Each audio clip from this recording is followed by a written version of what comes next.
Welcome to the Owens Recovery Science Podcast, where we dive deep into all things blood flow restriction training. I'm your show host, Johnny Owens, and whether you're a clinician, researcher, or athlete, you've come to the right place. Each episode, we break down the latest research, interview leading experts, and translate complex science into practical applications. We're here to bridge the gap between laboratory findings and real-world implementation.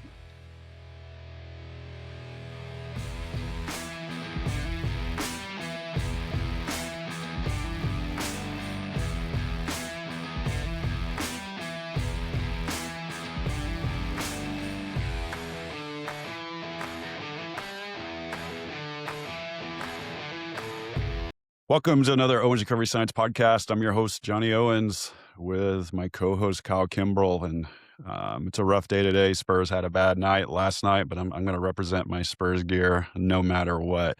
I'm going to jump right into this podcast because we have someone that I am so excited to talk to about everything he is doing. It's Dr. Brian Feeley, who is the chief of sports medicine and shoulder surgery at University of California, San Francisco. He's a San Francisco Giants team doc.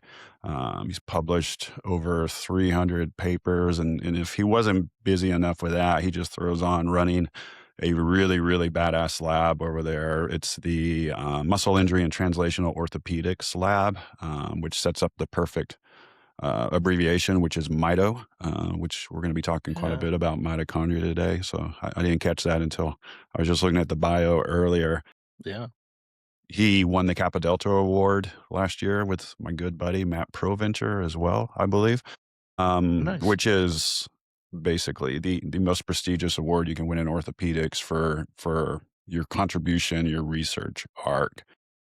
Avid surfer, big family man. He's the kind of guy I freaking hate, Kyle, because he makes me question what the hell I'm doing with my life. I'm like the most jealous of is I saw Little League Coach of the Year.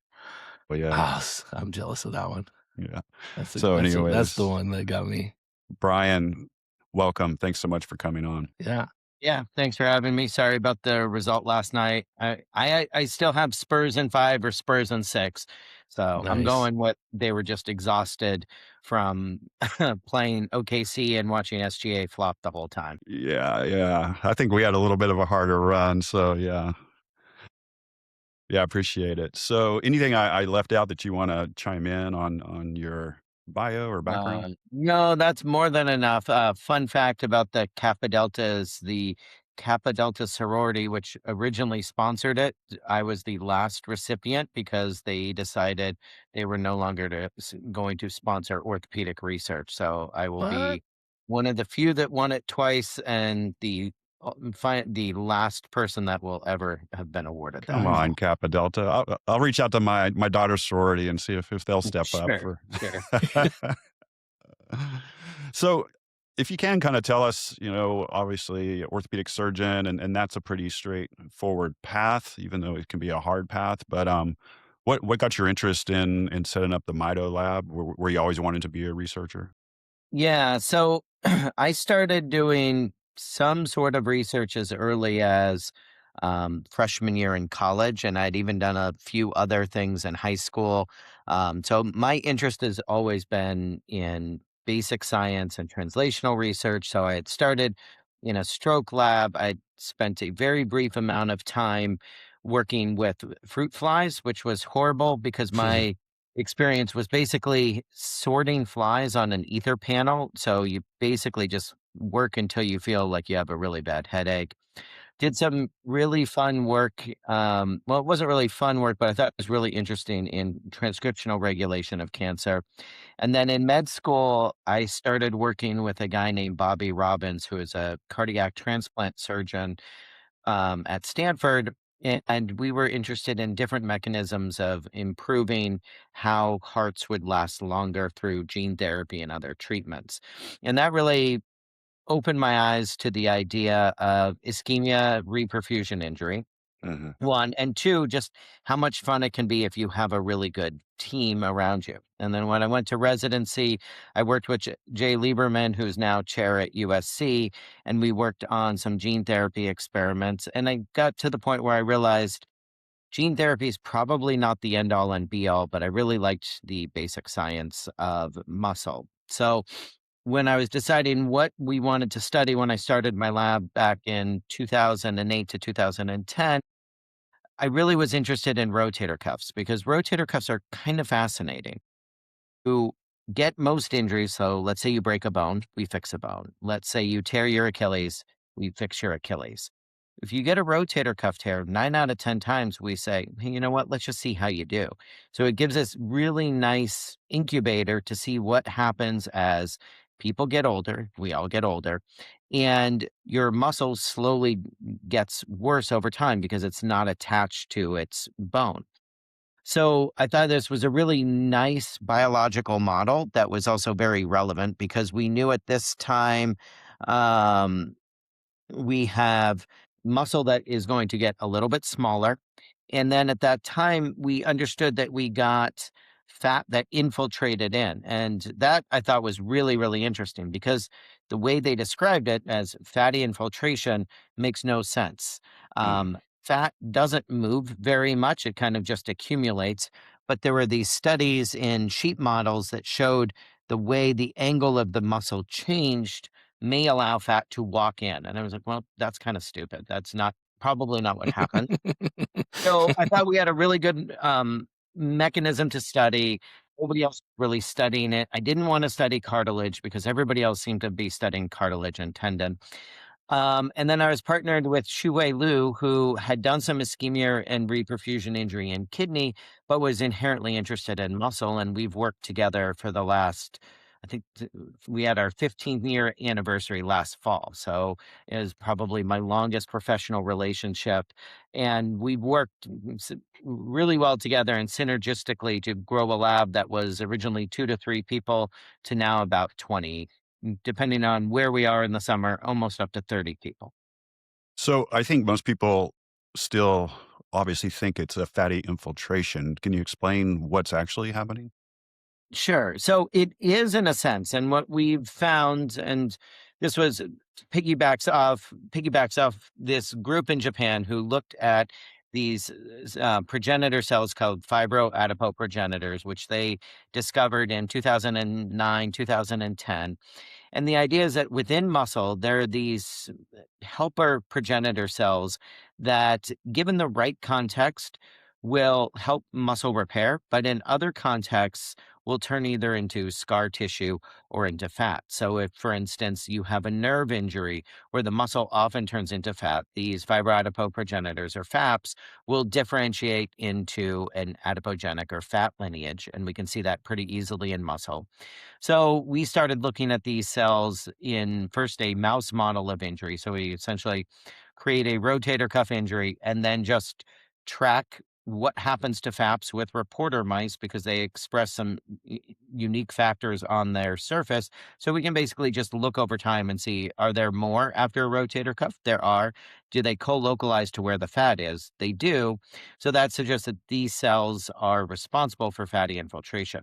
We can then knock them out in mice, so that you just have mice that no longer have them, and then we didn't see any fatty infiltration.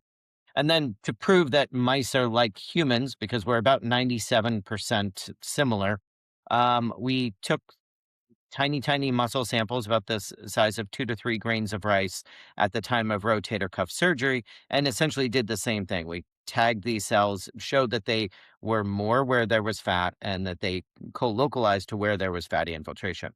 Obviously, we can't um, genetically knock out these cells in humans, but we feel like that's enough correlative evidence, and there's been plenty of other labs that have followed up on that. So we think that these cells don't infiltrate, but they get a different set of signals from the tendon being unloaded, the inflammation around, and probably subtle changes in innervation to change their internal signal to go from kind of a resting progenitor cell into an adipogenic cell. And then once those cells start becoming adipogenic and they release other factors, that's your muscle signal to say, well, I'm at rest. I'm not really doing anything. So I'm just going to store energy just in case I might be needed in the future.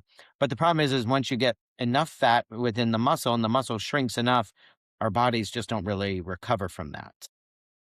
And that's, man, it was so smart to go down this road because you can look at this and you say, well, these guys are kind of like a villain, but actually they can be something very valuable. And so can you talk about their ability to transfer mitochondria and how they could be useful in your models? Yeah. So one of the things that we found was that if we, and I credit a lot of this to Mike Davies, who was a med student with us, and he was a resident with us. We sent him off to HSS, and then we brought him back. And one of the things that we had seen was that if given certain drugs, these FAPs would turn into something that looked like beige fat. So there's different types of fat. There's white fat, which we all have around our midsection. That's kind of our insulation and energy storage. There's brown fat, which is what rodents have to hibernate. And then there's beige fat, which is kind of a unique in between where it has some fat, but it tends to also have a lot of factors within it that are for energy storage. So it's not quite the typical fat. We find it in very small pockets. But what's unique to these cells is that they tend to have a lot of mitochondria, one, and two, they express different proteins, so we're able to track them over time. And what we had found was through a few different studies, when we gave pharmacologic agents that stimulate down certain pathways, you get an uptick in these beige fat-like cells or pro-myogenic cells because they express a bunch of things that help muscle grow. They also seem to be collecting more mitochondria, but they didn't seem to be very active overall. So they seem to be in this kind of resting state. So what we have then are these cells that are turning into fat. They can go down different fat lineages, but then they seem to accumulate extra mitochondria, which we all remember from middle school and high school are the powerhouse of the cell. So that doesn't really make sense to us. So what we're really interested in was why are these cells that aren't really doing that much other than kind of holding energy, Yeah. why would they have all these extra mitochondria? And it turns out that through different stimuli, and this has become a much more complicated story than we were originally hoping, but mostly in a good way.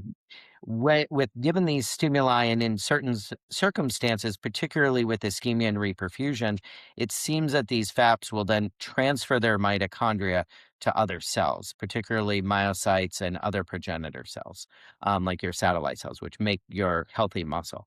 So what that means is that if you give muscle a certain stimulus when it's trying to recover, these FAPs not only can secrete other factors that help muscle recovery, but they can donate the mitochondria that they're not using into these other cells that need the more energy to grow and proliferate and divide.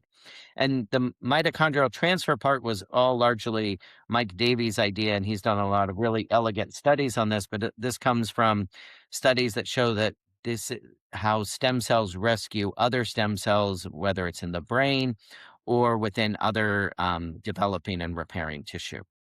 How do you do a mitochondrial transfer? You So, actually injected, right? mm, no, our cells are very adept at it. So there's three different mechanisms that cells will transfer mitochondria from one cell to another.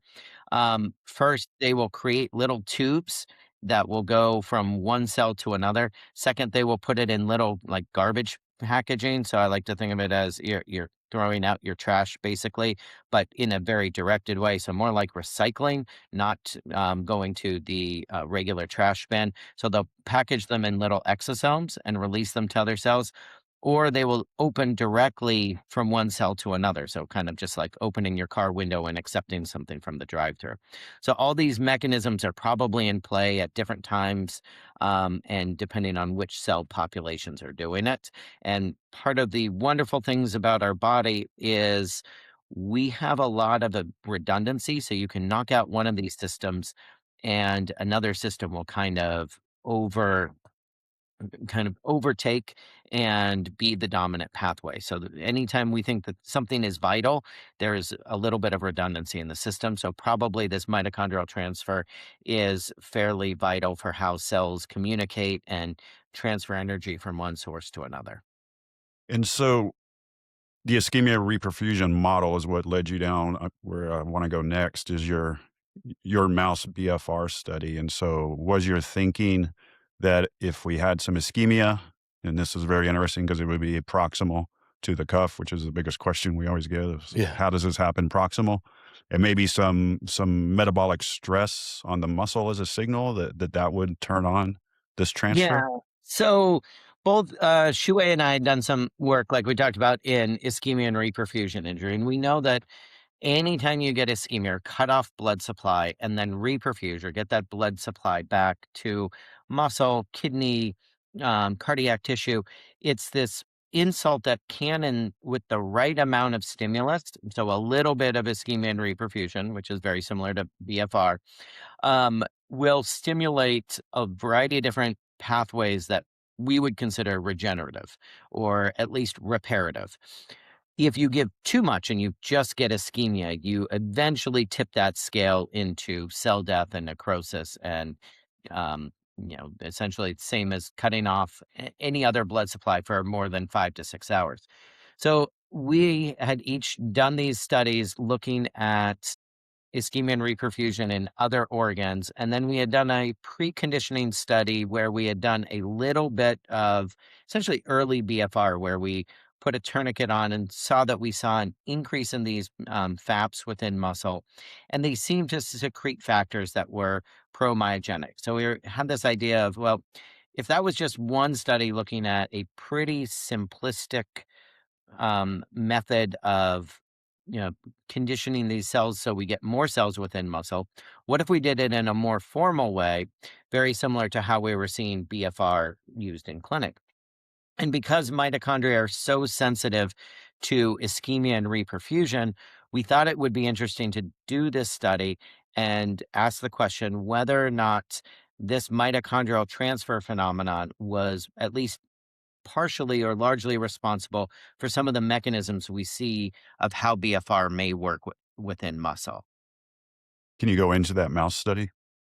Sure. So what we did is we took mice that are genetically altered. So every FAP has mitochondria in them that essentially are green, so we can track where the mitochondria go. So if you have FAPs with mitochondria, every place that we stain afterwards, so when we do histology, if we see green light up, that means those are mitochondria that came from FAPs and went someplace else.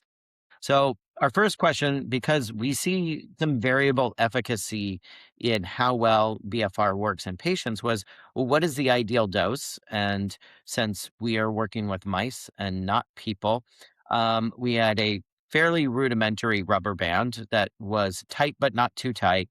And then we asked basically once a week, twice a week, 3 times a week. And what we found was 3 times a week, we had a much, much better effect. And we saw that in two ways. One, the muscle recovery was better.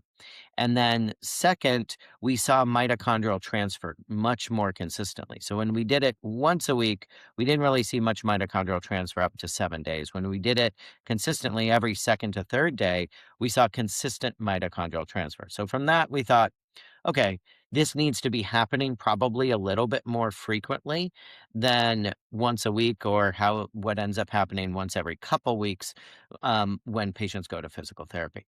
And then we wanted to ask, well, what happens when we do this in a rotator cuff injury? Can we promote muscle regeneration through this mitochondrial transfer? So we basically give the mice rotator cuff injury, and then did this BFR treatment over a course of 6 weeks. And what we found was that even though the tourniquet is distal to where the rotator cuff is by, in mice about 5 to 7 millimeters, um, there was consistent blood flow. There was consistent mitochondrial transfer, and that directly correlated with better muscle quality and more strength and function within the mice. So even though it's distal, we think that local ischemia and reperfusion allows the muscle distally, so far away from the tourniquet, to get injured, stimulate muscle proximally, wherever there's an injury state,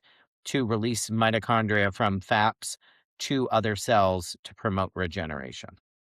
I love the paper because the graphics are badass. Because, seeing those little green mitochondria, it's so visual because you did it on healthy mice, and I think after day 1, you see the baseline muscle, and there's not a lot of green, and then after that day 1 of BFR, it's like green lantern image. It's all over the place. And the same thing when you did it in the rotator cuff tear model. Just seeing all that green, you can visualize that transfer. And then what was really cool was showing the little mice being able to walk, their little paw prints. So they obviously were having less pain and more function. So can you speak on that, and also like maybe even less fibrosis? Because that's something we really have been talking a lot about is muscle fibrosis. Yeah. And So I think one of the things that's lost in patient populations is that we know what happens to muscle based on how much fat content and how big or how much water content there is in the muscle and how big it is in muscle or how big your muscle is. So when you think about what we look for in MRI, we can see size of muscle or the amount of muscle loss or muscle atrophy. And then we can see the amount of water content, which depending on the sequence is largely the amount of fat. We can't see fibrosis with typical T1 and T2 imaging. So we don't get a good sense of how much scarring there is between the muscles, but we know from our mouse studies and from the occasional times we've really looked for fibrosis, wherever we see fat, we see fibrotic tissue too. So even if we talk a lot about fatty infiltration, we know that part and parcel of that is some of these FAPs are also creating more scar tissue as the muscle gets smaller, and particularly the more distal the injury is. So you go from kind of your trunk where there's a lot of adipose differentiation to your extremities, there's a lot more scar differentiation. So any effect that we think that we have on FAPs is going to be bimodal, meaning we are going to not only decrease the amount of fat degeneration, but also the amount of scar production within the muscle. And that's important because even if we can't measure it, we think that that probably has some level of, or we can't measure it on MRI, that is going to have some level of clinical effect in terms of how distensible your muscle is. How much are you going to be able to flex? And even if your muscle's gotten bigger, if there's scar tissue between each fiber, it might not be as effective. So when we looked at our histology, we found that this, from our standpoint, not surprisingly, if we are decreasing the amount of fat through this effect, because these FAPs are going back to their promyogenic condition, they're also going to decrease the amount of fibrosis. And then in terms of function, it's really hard to ask mice, how are you feeling? yeah, And yep, I like to consider the different ways we think about it is when we ask patients, how are you doing? It's kind of an artificial way to ask when patients come into clinic because they could be having a good day. They could be having a bad day. They're in a contained box where me or PT or somebody is asking them kind of a set of questions that there's a lot of bias in both directions on how to answer. Same thing when we take a mouse and we just watch it run.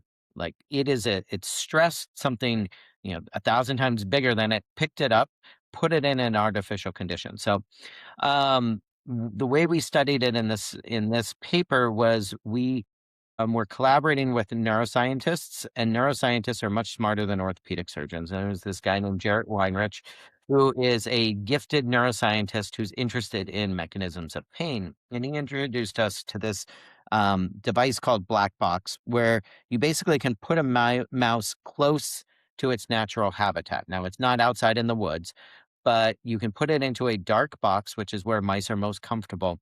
And then it basically uses a few different cameras to look and see how it walks around. So we can get this non-biased information on how mice move, which would be like being able to very creepily follow your patient for a week after their appointment and say, well, they said they were really doing well. How well are they doing actually playing pickleball, or how are they doing moving around?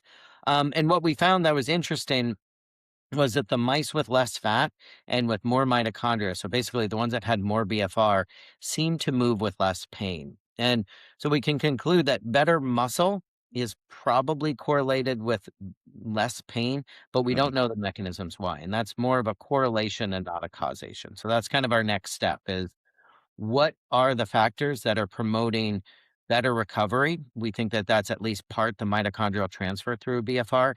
And then mechanistically, how could this be causing less pain in patients or mice? And how do we leverage that to make patients do better after any injury or recovery? It was actually one of my curiosities reading the paper because there are some studies that have tied kind of pain reduction to ischemic preconditioning type stimuli. And I wondered, perhaps are these mice in less pain? So not only are they getting this BFR stimulus, but after the fact, they're moving around a bit more. So they're getting more of a stimuli from from the just analgesia. loading in general. Yeah.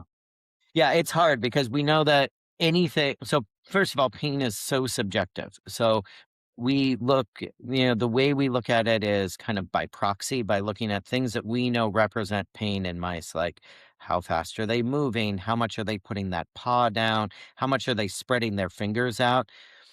All that assumes that those are going to be good markers for pain. We know for they have good and reasonable reproducible histologic markers in the spinal cord and brain for that. But that doesn't always translate into how patients feel pain. And one of the great vexing things is, why is pain so variable from patient one to patient two? But our belief is that if we can make the muscle quality better and that in turn sends signals, whether it's through better function or through biochemical mediators that suggest that your muscle is okay. So it sends signals to the brain that says you're going to be okay. It doesn't matter why the pain goes down as long as patients feel the perception of less pain. There was a real bias, maybe almost 100%, towards type 2 fibers with the mitochondrial transfer. Is that just the way the rotator cuff basically anatomically Well, is, or what do you think that is? yeah, I think that's hard to extrapolate because we think that the transition to type 2 fibers in a mouse is not necessarily going to be the same as for people because mice, obviously, these were young mice, so they're going to have more type 2 fibers.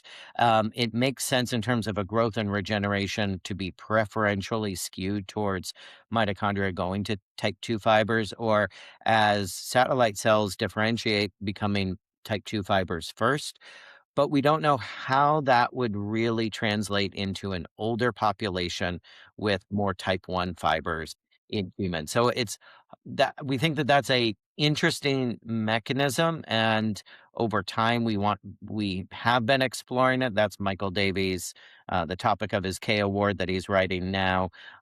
Whether or not that's something that holds up in people, it's hard because these fibers have the ability to transfer from different fiber types over time. I think of it more of as a continuum of the different muscle phenotypes and how much energy they're using, rather than once a type 1 fiber, always a type 1 fiber, once a type 2 fiber, always a type 2 fiber. And you always just think of fatty infiltration in cuff, in the shoulder, but this FAP story would also play out in the lower extremity and other muscle regions, right? Yeah, so we had a couple places where we think it's really important. I like to think of it as even Stephen Garcia is one of our residents who went off to do peds and is coming back. Did a really nice study that showed, which finally should be published in Science Translational Medicine sometime in the next couple months, which shows that there's a lot of heterogeneity even within FAPs. And then separate from that, and what that means is that even though we see histologically they all look the same, there's probably about 6 to 8 subtypes of FAPs at any given time within any muscle. But also where you are regionally within the body makes a difference. So centrally, meaning rotator cuff, lumbar spine, your hip muscles, we see a lot of fatty infiltration. And the most common place that we see it, actually, in addition to rotator cuff, is patients with low back pain. And when we get MRIs of these patients, we see a lot of different age-related changes, but we see that the paraspinal muscles have a similar degeneration where there's fat within the muscle, a little bit of fat around, but you don't get as much atrophy. When you get more distally, we don't really see that. And we proved that with a mouse model where, for better or for worse, we took a bunch of mice and then just looked at differentiation patterns through kind of the face, body versus extremities. And we found in the extremities, much harder to turn them into um, fat, but it's much easier to turn it into fibrosis. So we think, for instance, let's say you have recurrent calf strains as an athlete. Well, you may be much more predisposed to get scarring in the muscle for different mechanisms, even though it's the same cell. So there's a predisposition in FAPs in the extremities to turn into scar tissue. Now, should BFR work in a similar mechanism? Yes, because you still have this heterogeneous fat pool that can still transfer mitochondria. One of the nice things about FAPs is they seem to be in this self-renewal state that there's always an ample supply. So even if you have some that differentiate down a scar tissue pathway, there are others that are still in that resting state or that stem like state that can be promoting muscle regeneration until you get to the point where the muscle is too small and too scarred. Right. Very interesting. I love where you're going with all this because, forever the story that people would go with BFR was just simply a muscle hypertrophy and strengthening thing. You just get to these, anaerobic metabolism. But what I was learning in the DoD from a lot of our really smart muscle phys guys was this hypoxia lever can be really valuable. Your ischemic reperfusion thing, and then if you put the body in some really serious hypoxia just for a short amount of time, there's going to be a lot of things we're probably going to start to discover. And I think this is what's badass. It becomes regenerative more than just like, okay, this is just a strengthening tool.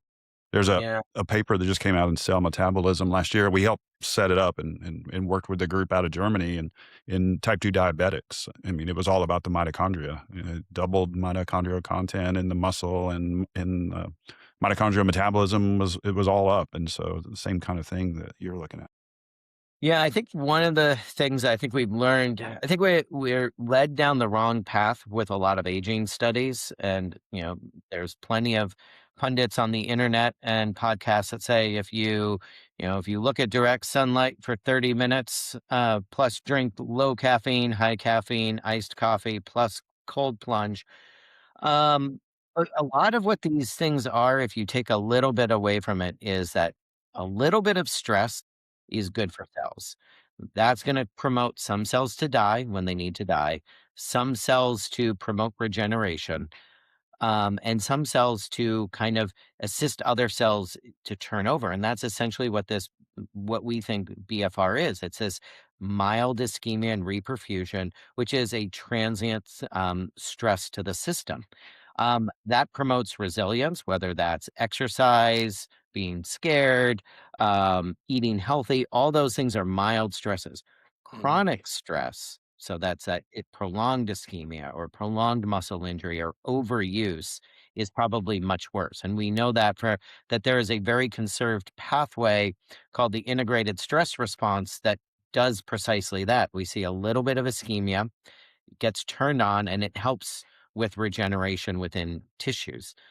If you get too much of it over and over and over, that's when the wheels kind of fall off and you turn on an entirely different cell pathway. So we think that anything that is kind of a turn on, turn off stress is probably overall good for the body. Now, it doesn't necessarily mean, in addition to cold plunges, iced coffee, and direct sunlight every morning, you also need to do BFR every day. But it suggests that these little things like healthy exercise, um, even the idea of intermittent fasting, that's a mild stress to the body. As long as you eat enough afterwards to recover, these are all vitally important to help with cell turnover and improve your overall cell metabolism. Yeah. The hormetic response is real. That's for sure. Damn, I forgot what I was about to ask. It was really important too. In your study, Dr. Feeley, the mice got around 30 minutes of BFR, I believe. Is that accurate? Was it Yeah, it 10 was. on, 10 off kind of thing? Yeah. So, and they were asleep for it. That it's, I've talked to Johnny in the past about we need little automated mouse BFRs. Working on Uh, it. We got rat yeah, ones we found out, but yeah, it's hard. It's hard to get mice to do anything. We can't get them to exercise. And I think one thing that's really interesting, because we see this in how our athletes use it, is I think even passive BFR may be more beneficial than we first give it credit for. Like the active BFR, like you put the tourniquet on and you exercise, you do squats, you do bicep curls. I think that it is one pathway, but for the people that really can't move yet or are so early in recovery or just trying to recover from, a pitching event or a football game, I think even the passive BFR probably has more utility in that recovery process. and that's been the rub with rotator cuff repair, with us even trying to set up a study, because we think we need to do things early, but then if you guys do a repair, you're not wanting us to obviously exercise and put stress on the repair. So that's the interesting next maybe piece of a trial would be, could you just do passive BFR post repair to maybe turn on this FAP story? Yeah. I mean, way back when we did a study looking at uh, pulsed electromagnetic fields, nutshell, it didn't work. But you could imagine a setup where you get your sling, and with the sling, you get a tourniquet, and part of your recovery in the first 6 weeks is passive BFR. So patients have on their sling plus their extra little sleeve that they just slap on once every other day. And then that's just Texting Delphi right now. I Next, love that idea, actually. I don't know why you couldn't integrate a tourniquet into, that's really an abduction badass. brace or something. Yeah, So, yeah, very yeah, cool. Well, that's our business. We'll start together, Brian. there you go. Um, so just want to kind of wrap this up. Are you looking at a potential clinical trial? Looking at this, so or clinical trials are tough. hmm In 2023, we applied to the NIH for an R61, which is like a grant to set up to do a trial, and they didn't really like it. Their biggest complaint was, does BFR actually work? And then the wheels kind of came off the NIH. So we have held off on any follow up in terms of writing for a follow up proposal. Um, I think one of the challenges, like we've talked a little bit about, is when one of the things that the reviewers, I think, adequately brought up is, how do you measure compliance in this, and how do hmm you measure efficacy? And then, from my standpoint, e- efficacy is pretty easy to show. We have preclinical models, or in the last 3-4 years, your group and others have shown over and over, if patients are compliant with it, it works pretty well. Um, but getting people to consistently wear it is a challenge to get through a clinical trial. So my alternate way to do it is to just try it and see if it works and yeah, see if we can get patients to feel better. Because one of the things that we've learned with our studies is, we've said over and over, we want to look at fatty infiltration. Well, that's really expensive because we need an MRI. An MRI, even a research MRI, is $500 to $1,000 post-op. So to see a change, we need patients with some fatty infiltration. We need a control group and a non-control group, and then we need to see a change at 6 months and a year. That's gonna, all of a sudden be $100,000 worth of studying. But if pain and function are a good surrogate, well, that we can just ask a question for. So yeah, then that becomes a much more feasible study to do, and it's something that's much more reasonable to do, you know, like with company support, and then with a good hmm physical therapist or a good group of physical therapists to say, yes, Susan wore her BFR. We can track it every time she came in. Plus, she used it 3 times all on her own. And then we have a really good study without the expensive add ons. And then we certainly don't need to do post biopsies, but we can certainly take tissue at the time and figure out, are there certain people that respond extra well, not so well? Are there people that we really need to target with it? And are there other people that conversely, they're going to get better on their own and we don't need to worry about? yeah. That'd be amazing. Well, I think there's going to be some compliance things built into some future Yeah. devices. Some pretty cool stuff. So that will be there. So just to end it here, as a surgeon, I know I just did your podcast last week, but just your thoughts on BFR, how you've utilized it. That was exactly what I was going to ask, Johnny. So awesome. Yeah.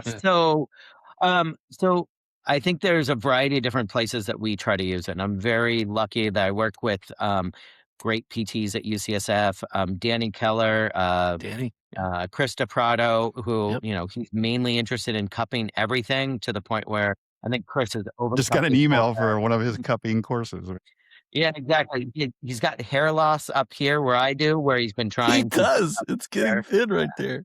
But I think we use it mainly in the active phase, but we're starting to transition some patients into that passive early rehab phase. And I think places that we've really, really seen benefit for BFR, I would say the recalcitrant patients with patellofemoral pain that just can't build their quads due to pain inhibition. And, they don't have anything structural, but they need something that will help them build quad and, by proxy, hamstring strength to get over the hump with pain so their quad is big enough so that they can start doing more advanced things. They just keep hitting that over and over again.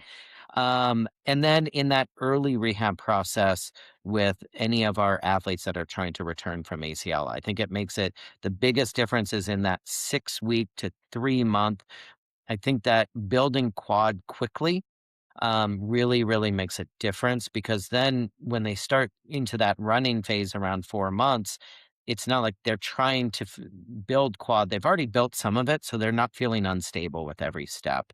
And then with our athletes, I think anybody who's trying to get back onto the field at a high level, it doesn't necessarily accelerate the rehab, but I think it makes your ability to hit that transition when we say return to sports smoother. Yeah. Awesome. Appreciate it, man. Mm-hmm. Well, this was a knowledge bomb. It was great.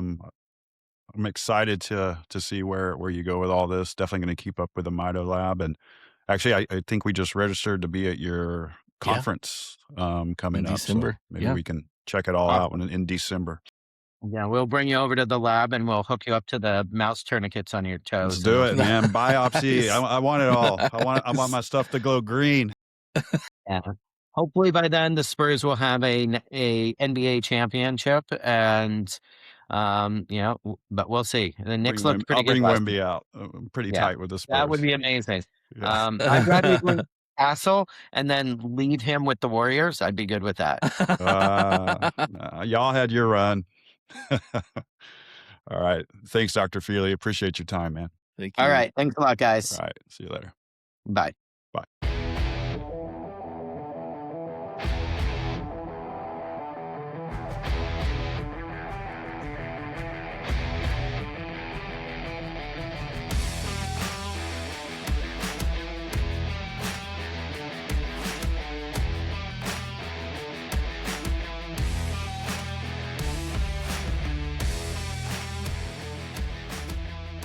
Thanks for tuning in to the Owens Recovery Science Podcast.